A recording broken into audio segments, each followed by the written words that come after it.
ദൈവനാമത്തിന് മഹത്വം ഉണ്ടായിരിക്കട്ടെ. ഇന്ന് നിങ്ങൾ കടന്നു പോകുന്ന സാഹചര്യത്തെ നോക്കി നിങ്ങൾ നിങ്ങളുടെ ജീവിതത്തെ വിലയിരുത്തരുത്.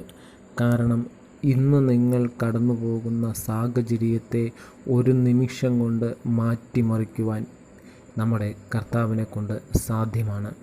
ഉദാഹരണത്തിന് 5 അപ്പം 5000 പേർക്ക് വർദ്ധിപ്പിച്ചു കൊടുത്ത നമ്മുടെ കർത്താവിനെ നമുക്കറിയാം.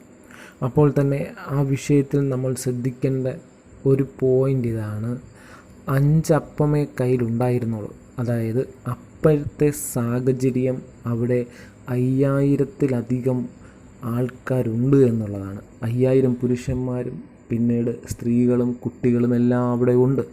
അപ്പോഴത്തെ സാഹചര്യത്തിൽ 5 അപ്പം ഒന്നോ രണ്ടോ വ്യക്തികൾക്ക് കഴിക്കാനേ കാണത്തുള്ളൂ. അതിനപ്പുറത്തേക്ക് അതിനെ ഒന്നും ചെയ്യാൻ കഴിയത്തില്ല എന്നൊരു സാഹചര്യം അവിടെ നിലവിലുണ്ടായിരുന്നു. എന്നാൽ ആ സാഹചര്യത്തിൻ്റെ മുമ്പിൽ കർത്താവ് ആ 5 അപ്പത്തെ കയ്യിലെടുത്ത് സ്വർഗത്തിലേക്ക് നോക്കി അതിനെ സ്തോത്രം ചെയ്ത് വർദ്ധിപ്പിച്ചു. അവിടെ നമ്മൾ മനസ്സിലാക്കേണ്ട ഒരു കാര്യം, ഇന്നത്തെ നമ്മുടെ അവസ്ഥ നോക്കിയിട്ട് നാളെ നമുക്ക് എന്താവശ്യമുണ്ട്, എത്ര വർധനവ് നാളെ നമുക്ക് വേണം എന്നൊരു തീരുമാനം നമ്മുടെ മനസ്സിൽ നമ്മൾ കൊണ്ടുവരികയാണെങ്കിൽ അത് സ്വർഗത്തിലേക്ക് ഉയർത്തുക. ഇന്ന് ഞാനിരിക്കുന്ന അവസ്ഥ ഇതാണ്, എനിക്ക് ഇതല്ല വേണ്ടുന്നത്, എനിക്കൊരു മാറ്റം വേണം.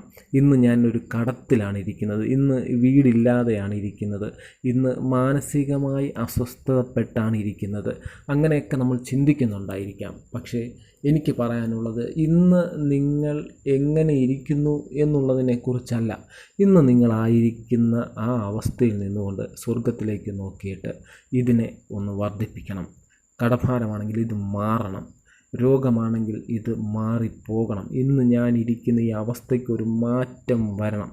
അങ്ങനെയാണ് യേശു ആ 5 അപ്പത്തെ സ്വർഗത്തിലേക്ക് ഉയർത്തി സ്തോത്രം ചെയ്ത് കഴിഞ്ഞപ്പോൾ അവിടെ 5 അപ്പം എന്ന എണ്ണത്തിനല്ല പ്രാധാന്യം വന്നത്, അവിടെ ഒരു മാറ്റം സംഭവിച്ചു. അവിടെ എന്തായിരുന്നു ആവശ്യം? 5000 പുരുഷന്മാർക്കും കുഞ്ഞുങ്ങൾക്കും സ്ത്രീകൾക്കും ഭക്ഷണമായിരുന്നു ആവശ്യം. ആ ആവശ്യത്തെ നിറവേറ്റി കൊടുക്കുവാൻ യേശുവിന് സാധിച്ചു. അങ്ങനെയെങ്കിൽ ഇന്ന് നിങ്ങളുടെ ജീവിതത്തിൽ നിങ്ങളൊരു തീരുമാനമെടുക്കുകയാണെങ്കിൽ ഇന്നത്തെ അവസ്ഥയോ ഇന്നത്തെ സാഹചര്യമോ നിങ്ങൾ നോക്കണ്ട. ഇന്നത്തെ സാഹചര്യത്തെയും ഇന്നത്തെ അവസ്ഥകളെയും നിങ്ങൾ കർത്താവിൻ്റെ കരത്തിലോട്ട് കൊടുക്കുക.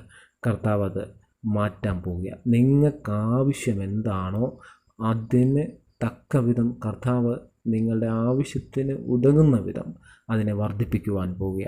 അവിടെ അത്ഭുതം നടന്നു കഴിഞ്ഞപ്പോൾ വാക്യം വന്നത്, അതായത് ശേഷിച്ചത് 12 കൊട്ടയിൽ ശേഖരിച്ചു എന്നാണ് പറയുന്നത്.